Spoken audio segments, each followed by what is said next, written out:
If you guys are watching, do not tell my wife I said it out. Ramadan is a time in Dubai which is just beautiful. It's nice because I get to see so many people that I haven't seen. Food there, it's crazy. Non-stop. And then they're like, okay, it's like till 4 a.m. I know, it's insane. Dubai Bling, they never reached out to me. So you didn't know what Dubai Bling is gonna be? No, I just knew it was a reality show. I'm like, oh my God, what should I name the channel? My friends started calling me Diva D, something my friends were calling me as a joke, and I made it into like a brand name. A whole brand. Yeah. And then I saw a trend going on YouTube that was going to the worst reviewed makeup artists. I'm like, because I've experienced this, let me go and film it. Lucky for me, she was so bad. So bad. In 1 week, 15,000. Next week, 40,000. The week after, 100,000. Wow. And then it hit 1 million. I'm like, so like we were getting, you know, like hate messages, and we weren't used to it. We were overwhelmed with it. We're like, let's get out of Dubai, let's travel. So we get to New York, we're walking on the roads, in our head, we're like, no one knows us. People, I swear to you, were shouting our names out on the roads of New York. Isn't that crazy? I'm gonna take you shopping. Oh. Pick up as many things as you want, whatever you want. Oh my gosh. In 1 minute. 1 minute? 1 minute. Your time starts in 3, 2, 1, go!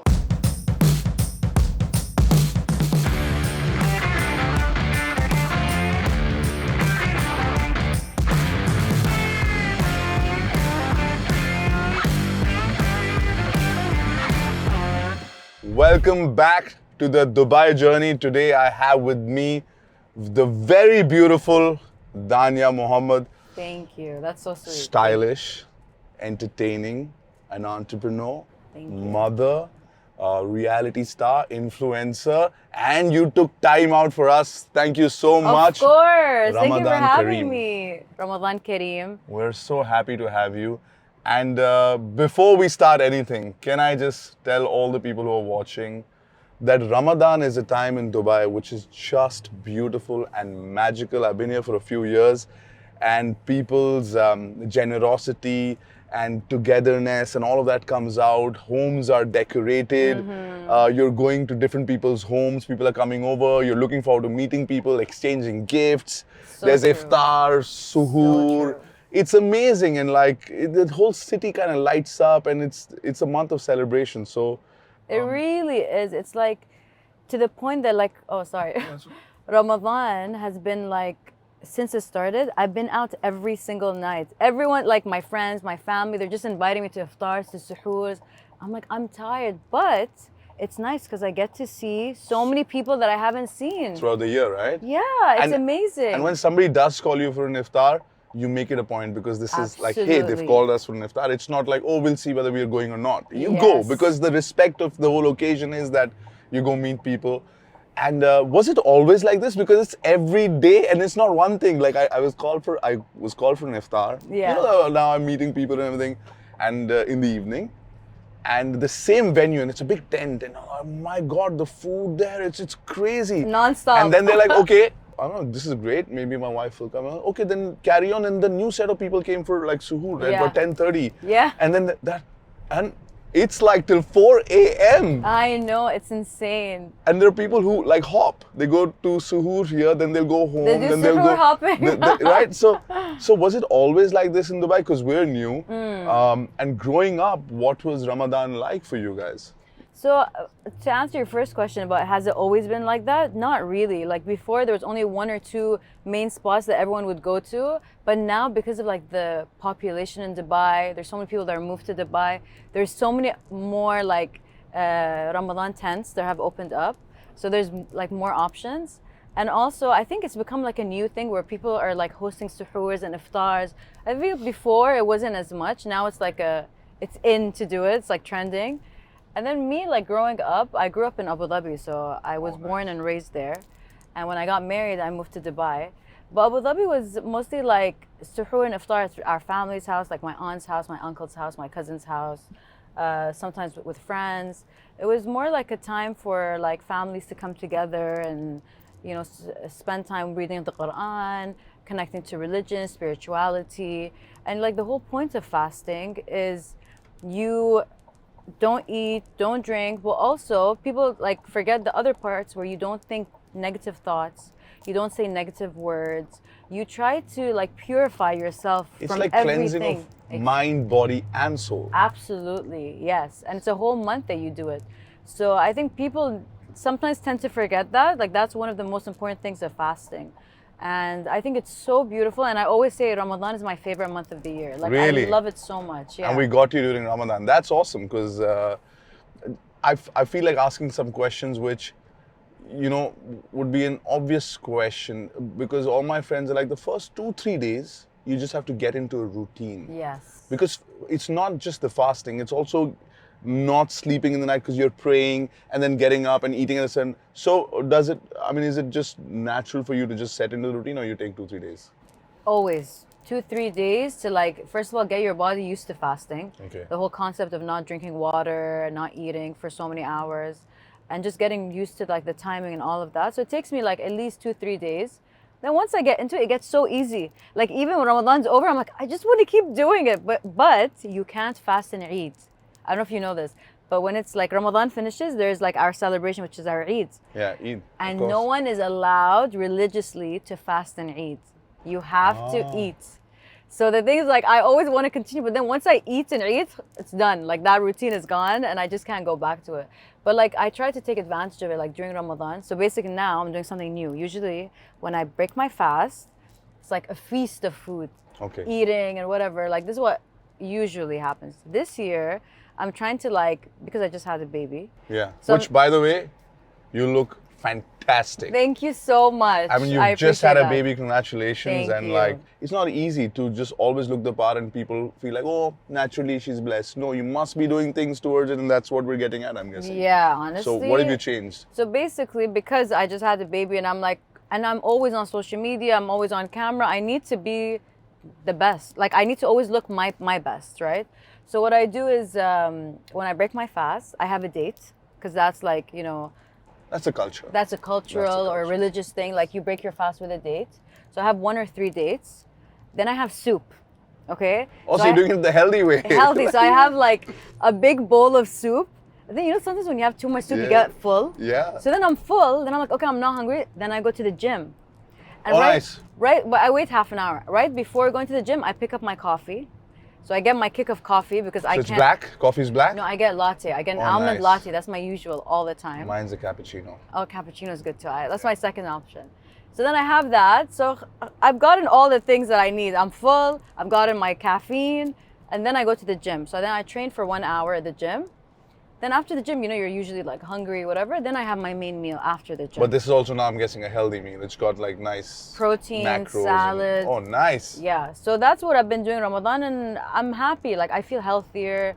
I feel like I'm losing weight. So this is something new that I tried, and it works for me. Maybe when it started, it was the month where people actually kind of corrected themselves for the rest of the year. Maybe that was the Yeah. purpose also, right? Logically. Maybe, yeah, it could be actually like fixing yourself not only physically but also mentally, spiritually, like all of the things. You're right. It could be. You think when you started, when you were growing up, did it help you during Ramadan to build resilience? Because if as a young person you're going through a disciplined life, see, for this 1 month, not just the fasting, but you're also disciplined. You're praying, you're thinking of good thoughts, like you said. You're going to your family, everything, giving them the special preference that you should to your family, which is now like the most important thing to give to your kids, right? Family comes Absolutely. first, but that happens naturally. Do you think it builds a lot of character in kids while growing up?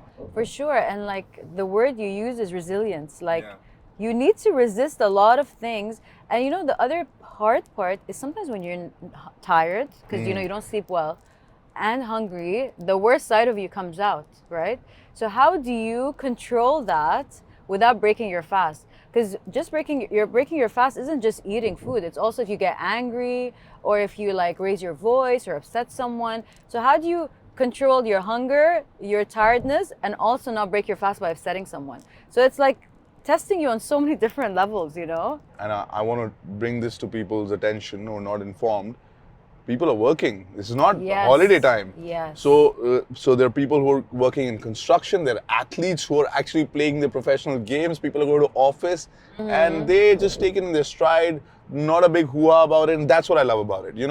It's not like, oh my God, guys, just don't disturb me. I'm doing, it's just like a way of life and everybody's happy about it. The other thing that I love about it, it's celebrations. Is this a time that you look forward to between your friends also saying, okay, man, we got to go meet them, like you said? I think it's bonding with your family. So you break your fast, you sit around the table together. It's very rare where people break their fast by themselves. You always have like a community with you, either your friends, your family. And then after we break our fast, we pray, we sit together, and then we play games. Like one of our traditionals is like we get board games, me and my siblings, and like my family members, we play board games, we play cards. And that's something, it's like a Ramadan tradition we started when we were young, and like I still continue to do as well. Like, what about your siblings? How many, you had lots of brothers, sisters growing up, cousins around? Yeah, I mean, I'm the eldest in my family. Okay. Then I have a brother that's a year and a half younger than me. And then I have twins, which are 7 years younger than me. Oh my God. A girl and a boy, yeah. Oh wow, this is perfect. Yeah. That's what I wanted. I was like, I have a daughter and I have a son, and I'm telling my wife. And maybe don't, if you guys are watching, do not tell my wife I said it out. I'm like, hey, let's have another one. But secretly, I want twins. You want twins? The one boy, one girl. Easy. We're done. I know. So maybe ask your parents the technique and like. I should. I think it's like the secret. Wow. You don't need the technique. Now there's IVF. So easy. IVF. Ask for twins. Done. Okay. So I'm playing every day. And you can go skiing if you want to go skiing. So everybody was going to ski now. The kids are all learning in Alcos and MOE. Yes, all the training exactly. happens there. Isn't that crazy? It's insane. Like whatever you want, you would think that, Dubai doesn't snow here. We don't have that kind of winter. There's no way you can learn how to ski. But no, you can be the best skier in Dubai. Yes. Everything is there. Our best singers are here. Comedians are here. Dave Chappelle is here. The best sporting activities happen here. Whereas my friends who are in Netherlands and those European countries, their lives from Monday to Friday are just like so boring, right? Right? Yeah. And when they come here for 7 days, I'm like, don't come here as a tourist. Just live with us. See what we're doing with our kids. Just join us. Let's go to. I took them to Kite Beach, right? Mm-hmm. We play paddle there. At 11:30, people are playing volleyball. Salt is open. Yeah. Like they're like, dude, this is a Wednesday. I'm like, dude, this is every day. Yeah. This is every day. I love that. And this is not Dubai. even like. So Ramadan month is crazy. If they come here, they never want to leave, right? Mm-hmm. Because it's so, like till 4 a.m. everything is open, but it's so lively and so interesting. It's my birthday today. Oh, happy birthday! So that's what we're doing, yeah. Oh my God, thank you for doing this interview on your birthday. No, I'm so happy. Wow. No, because it's such a nice, your favorite month is Ramadan. Mm-hmm. We're talking about it, so I'm actually happy that I got, and I love working on my birthday. I feel really? It's like the 1st of Jan. God. If I get to work on the 1st of Jan and my birthday, the year is good. Oh wow, that's great. Now let's talk about the job. First of all, congratulations on Diva D. That's your brand. Yes. You created it, and it didn't happen overnight. People might think, okay, first of all, you were on a Netflix show, the Dubai Bling. What you do after the show, how do you capitalize on it? How do you use that platform is something that you've done really well. So what was the plan growing up? Was Diva D always in the work in the background, or you were thinking to do something as a lawyer, doctor? I don't know. What was the plan growing up? I never had a plan. I never had a plan. I just knew in high school I wanted to be a doctor. Really? See? Yeah. Nice. So my parents put me in the International Baccalaureate program, which is the IB program, which is like super intensive. It is. It's not easy. And I was so upset with my parents. I'm like, why would you put me through this in high school? I need to enjoy high school. And you put me in such a hard system. But it really shaped me as an individual. Okay. And now my kids go to an IB school. Yes, likewise. Because it's amazing. In our generation, IB was a new thing. Yes. It was a very special thing. Yes. So what you went through was you looked at others saying, dude, they're just having such a nice life. They're in high school and I'm in IB. Whereas our kids now, most of them, they're all going to IB schools. And the thing for our kids is it starts from kindergarten. Like, they have the IB type of mentality from a very young age, so it becomes easy. Yeah. For my school, it was like IB was introduced in grades 11 and 12. Oh yeah, suddenly you have to just adapt to it. It was so hard. Like I really struggled, but it really shaped me as an individual. I started learning things, questioning a lot of things, analyzing things. Like it's till this day, I always use what I learned in IB in everything I do. You were a good student? Yeah, wow. I was an IB student. You know what I mean? So then I applied to the UK and I got accepted, but I got accepted foundation year, not year one. I was upset. I'm like, they didn't accept me for year one and I struggled in IB. dare they? How dare they? Then I'm like, I don't want to Ruining do one it. year of my life? Yes. I'd rather just study here and show them. That's exactly what I did. I know. So I went to school in Abu Dhabi. Nice. I went to Zayed University and it was so easy for me because after IB, everything is easy. Like university was nothing compared to the 2 years I spent in IB. So I had like, my GPA was 3.7 or something in universities and I barely studied. What did you study? Yeah, so this is the funny part. So then I studied international affairs, which is like politics. And I did a minor in psychology. And I'm like, okay, you know what? I'm not going to be a doctor. I'm going to get into politics and be an ambassador or, you know, something with the ministry and all of that. So then I did my internship in one of the embassies. Wow. And I went there, you know, like being ambitious as a student. And I'm like, yeah. And I was talking to like the staff at the embassy. And I'm like, yeah, I want to be in this field because I want to change things and I want to change the world, change politics. And they're like, relax. It's just a day job. And you're just going to do A to Z. You work 9 to 5. You're not going to change the world. So then I'm like, yeah, I don't think this is for me. You know, I don't think I want to go into politics. So then I started, like, I was always my whole life a very creative person. So when I was like, I don't know, first or second year in university, I went to New York with a university trip, and I saw the youth in New York and how they hustle. Yeah. Like they were going, one was starting a movie, one was doing a fashion line, and I'm like, Somebody you guys started a coffee shop. Yeah. Yeah. No, I'm serious. Yeah. It was very different mentality to what I was raised here. I mean, from my environment. So then I'm like, okay, I want to start my own line. So I started my own cap line, which was by D. And Oh, this is before any following, before Yeah. any. Okay, awesome. Yeah. So the entrepreneurial thing was already in you. it was. That's awesome because now you have the platform and you can just. Now it's a shortcut. Now you can everything's just a accelerate. shortcut. Everything gets accelerated. Absolutely. Okay, so that's very interesting. So you started a company called By D. Streetwear cap line. Nice. I went to Chinatown in New York. I made 12 caps, and on the caps it said mermaid, but in Arabic calligraphy. Wow. So I brought it back to the UAE. I was wearing it like, you know, out, and everyone's like, where's this cap from? We need it. So there was so much interest in the cap. $100. Yeah, no, how much? I don't remember how much I was selling them for, honestly. It was probably around that price. It was $100 per cap or something. But anyway, so I started fine. I'm like, okay, this is serious. Let me start my first business. So then I started. How old were you? I was maybe 19. Nice. Good age to like hustle. Yeah, I was young. And So then this is like a couple of years ago. it was last year. Yeah, okay, sorry. So basically, I found suppliers.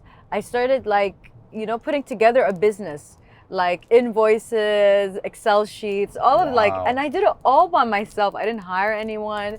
And it was like learning experience for me.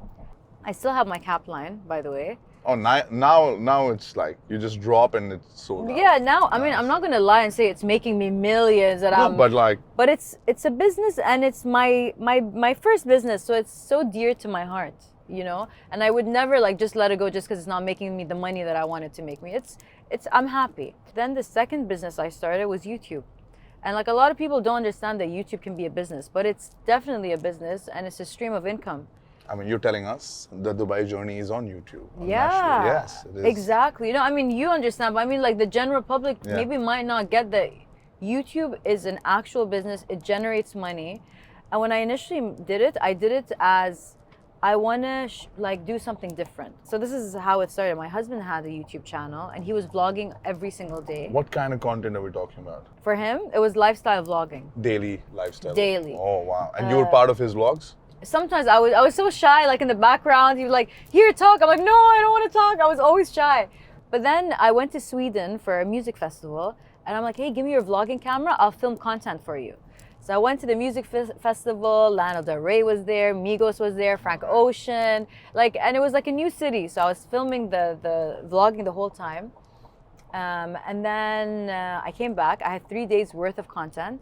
I gave it to him, he gave it to his editor, and they put in just 1 minute of 3 days of content, which really upset me. Oh. So I'm like, I did so much work, and like, why You come haven't out you with used one it? reel? Yeah, exactly. Yeah. So then I'm like, okay, this is something that upset me. What am I going to do with this thing that has upset me? So what I did is I'm like, okay, let me take this content, teach myself how to edit videos, start my own YouTube channel, because I have now, like, I can put out at least 4 vlogs with these content. But it took me a while. It took me like, for one video, it took me like 5-6 hours just to edit. Only once you start editing, you realize that every cut, you want to slow-mo something, Yeah, you want to do put this, music, with the music. And then I had to find copyright music. Yeah. Like, it was a whole thing.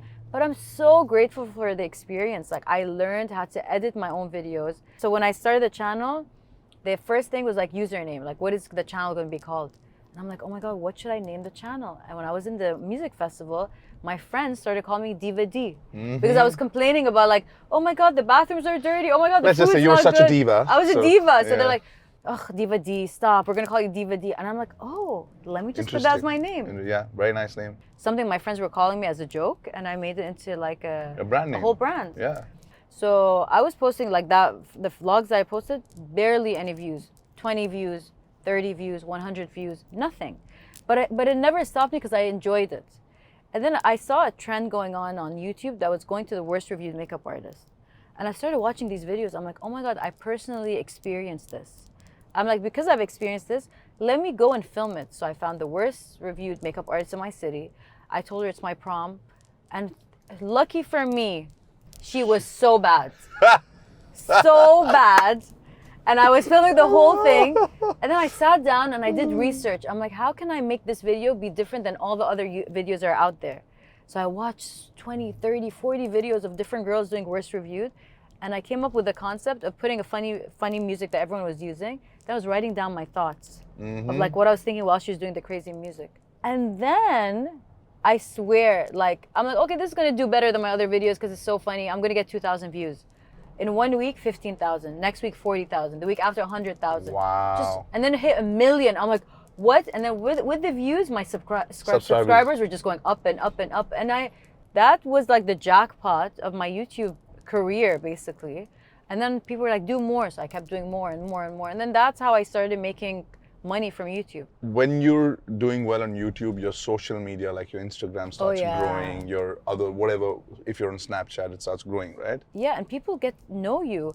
Like, people were stopping me, I mean, not like now, but before, I would get stopped once in a while, like at an event, like, oh, we've watched your YouTube videos, you're so funny. Once I went to Australia, I went to a shop, I was purchasing something, and the lady was just talking. She's like, oh, you're from Dubai. Oh, I watched this girl in Dubai. She does the funniest videos. Then she opens her YouTube and she shows me my video. I'm like, that's me.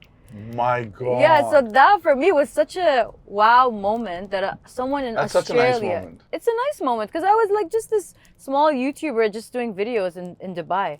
Now the fame of Dubai Bling is like on steroids. How's that different? Because you've been a content creator now that I know, and you're an entrepreneur before. Whereas people would think the other way around. They'd be like, oh, now that she was in Dubai Bling, now she has a restaurant, now she has a brand. Exactly. But it started earlier. So tell me, how crazy was it after being on Dubai Bling? Because you know that you create content. You've had people saying, I love you, fans. They send you messages. You went to Australia, somebody recognized you. So you've really worked hard for that. But suddenly you're on a show. How did that happen? And then now, how crazy is it? Okay, so this is funny. So Dubai Bling, they never reached out to me. They reached out to my husband. Yeah. So they said, DJ Bliss, we want you on the show. It's a reality show. It's an international platform. Then he's like, okay, great. You guys should meet my wife. They're like, yeah, we'd love to meet her. We'll have a meeting with her. They met me. They're like, yeah, great. We want you as a +1. You know, DJ Bliss is the main cast and there's other casts and you're a +1. I said, sure. I mean, I always... This is the first season? First season. I always... So you didn't know what Dubai Bling is going to be? No. I just knew it was a reality show that has international, like it's on an international platform and that's it. And I always was a fan of reality shows. Oh, nice. So when they said it, I'm like, of course. I was always a +1, but it was an opportunity that I took. And I'm like, it's Foot okay. in the door. I'm not going to be upset and be like, I want to be main cast. I will prove myself.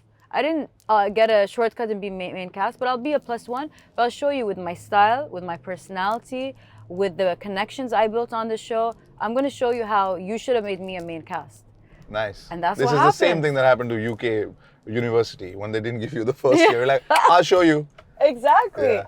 You know, I always believe whatever is given to you, take it. It's an opportunity and make the best out of it because you can.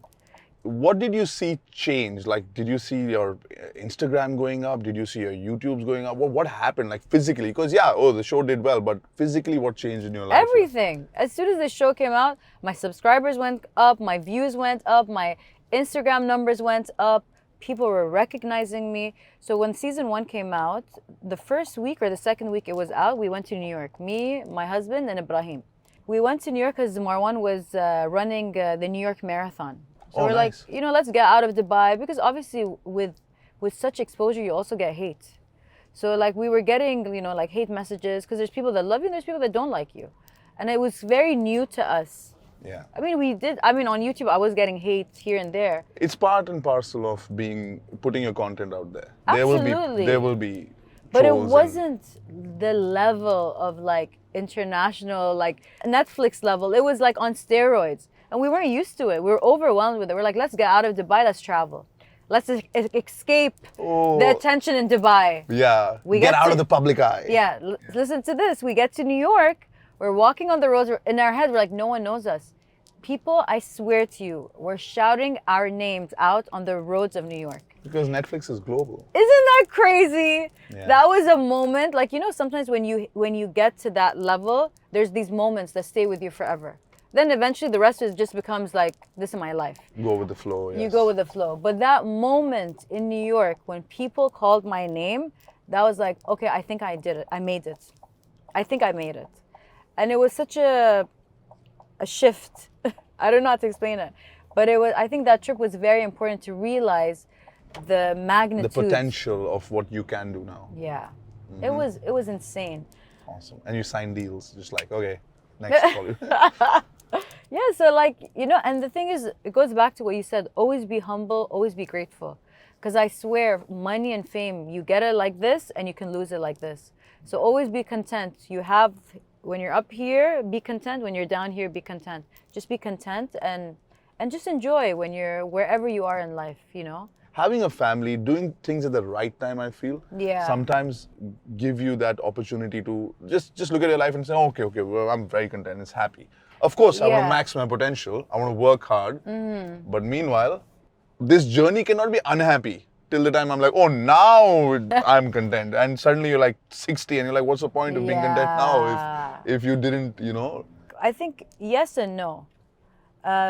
Being content has nothing to do with you having a family. I think you can be by yourself and be alone and still be content with who you are as an individual. And there's some people that have a family, they have it all and they're still not content. And like you said, they can be 60 and have everything and still not be content. It goes down to the individual. You're right. It really goes down to how happy you are within yourself. Like, are you a happy person within yourself? Maybe for you, like what was missing in your life was a family. And once you got your family, now you're like, okay, I've reached that level of contentness. For example, like everyone's I just different. feel like right now, if somebody asks me something, what do you want? Like, I'm not like, hey, I wish my movie does 100 crores or this and that, which is good if it does, great. But I'm like, I just want to spend more time with my kids, and that makes me happy. And that's the meaning of life, your family. You have a purpose, like you're working for your family. You're right. It's beautiful. I think purpose is also another thing that answers being content. I love how we're just going in circles. No, because the conversation is so good. So I want to tell you something. Because this is a month of Ramadan. Yeah.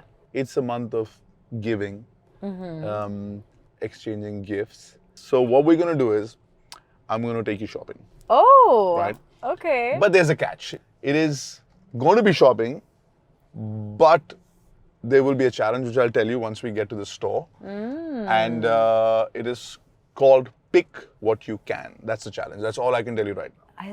First of all, I love shopping, so Especially you found my weakness. Yeah.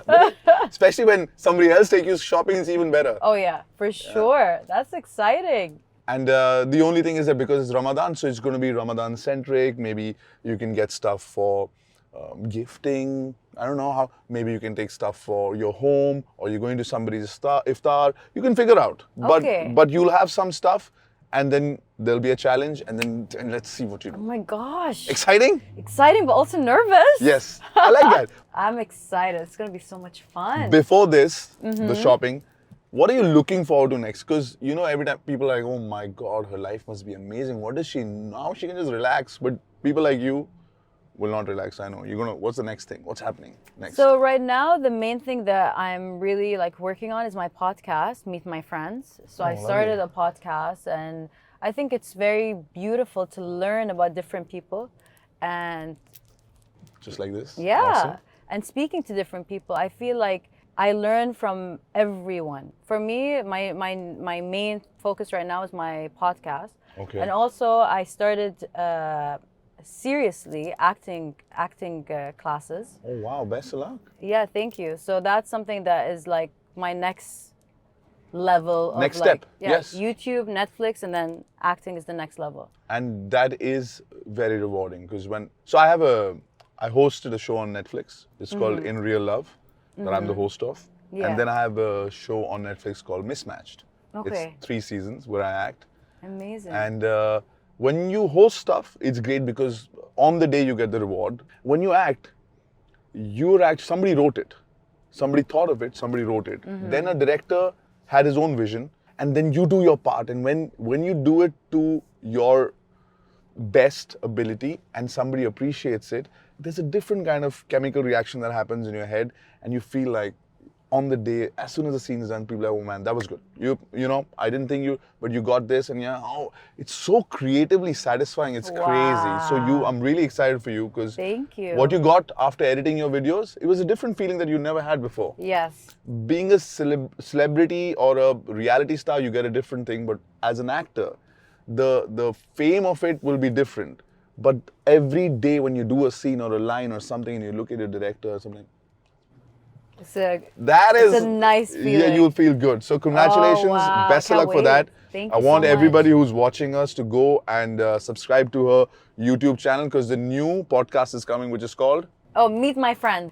I have 4 episodes. I have 6 episodes that I haven't released yet. Oh yeah. So it's out. It's all the videos are on my YouTube, so you can find it all there. Awesome. But thank you so much for the shout out. No, 100%. Yeah, I can't wait to feel that feeling of acting and the gratitude you get when you. You'll love it. I mean, I already get it with my acting coach. So every time I do a scene, she's like, "You did amazing, thank you." And it's just me and her, and like I feel so great, seeing it.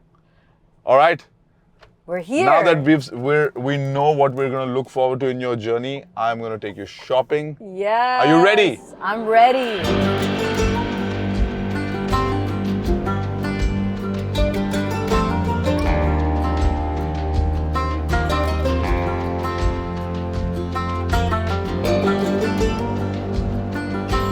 So, like I told you, that it's not very simple. There's a catch. You're going to be shopping, Okay. but there'll be some pressure on you.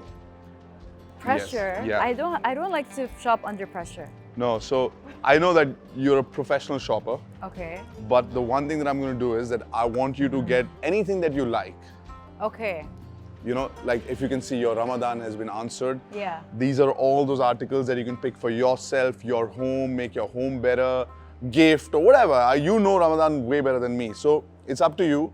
Pick up as many things as you want, whatever you Oh my want, gosh. in 1 minute. 1 minute? 1 minute. Can you give me like 1.5? No, if you in 1 minute, whatever you pick up is Anything, yours. anything? It's a gift from our side. Yes. Okay? Okay. And then I'll ask you why you picked up stuff if something's really out of the ordinary. I'll see. No, like literally anything? Anything that you can pick up. Okay, let's see what I can do in 1 minute. Ready?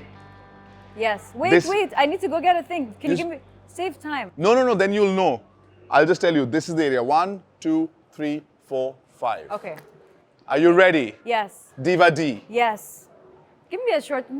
Your time starts in 3, 2, 1, go! What you got? You got a shopping cart? That's smart. 30 seconds already. Come on, come on.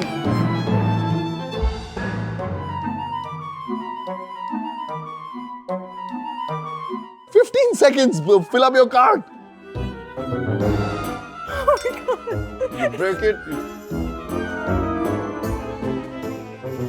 5 seconds. Okay, whatever you have on I think you. this is gonna break. 4, 3, 2, 1. Stop. Whatever you have in your hand is yours, and you did well. Yay! Okay, this is a nice dish. This was so stressful, by the way. Like, I'm so stressed right now. You also got this. You can put the candles in this and then it'll keep the food. Because Ramadan's all about eating. And this is something you need. So this is for your home or is for somebody? Yes. This is for you. Oh, no. No, I got this for you. So you enjoy meals at home with your family. Okay. Okay. You got two of these, which is very smart because if you have only one, it'll like It's weird. Yeah, weird. So two By the way, I just tables. put this down. It's so heavy. Oh yeah, you can put it down. Oh, it's so heavy. Okay. So All right. You did well, man. I'm actually pretty impressed. Thank you. Pretty impressed. So that's for you. Okay. Sweet. This I'm gonna keep for me because I think it's so pretty. This is nice. This is like you'll put your cake, your cheese. And look, it goes together, right? Like it's Wow. a piece. You got these two, which is fantastic. It'll go with my dining table. What is that? What does that do? That's also cake thing? You know what I liked about that? The Arabic writing around it. I thought it's something that stood out to me. So I like that. And this was just a piece. Like you had your eye on this from the beginning. Yeah, it's so beautiful. So I didn't do great, but I did okay. No, I think for 1 minute, especially with so many choices, it's confusing. Yeah. But this is awesome. Thank you. Congratulations for everything Thank that you've you. already achieved, and Thank you best so of luck for much. everything that you're Thank you. ready for, your podcast, your acting. And like I said to everybody, please go and subscribe to her channel. Watch out for her acting projects in the future. Yes. Thank you so much. Thank you for having me. Ramadan Kareem to you. Thank you. And hopefully we'll see you during Eid. Yes, inshallah. Awesome. Ramadan Kareem. And then you'll always remember me when you're having your dinner. Awesome, man. I'm going to get some brownie points with my wife. Yeah, she's like, gonna look, love I went it. to work and got you a gift on my birthday. No, here.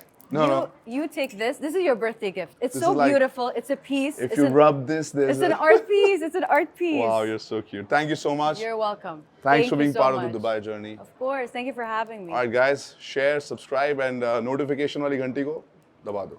Also, please let us know who would you want to see next on the Dubai journey. Thank you so Thank you much. so Thank much. you so Thank much. you.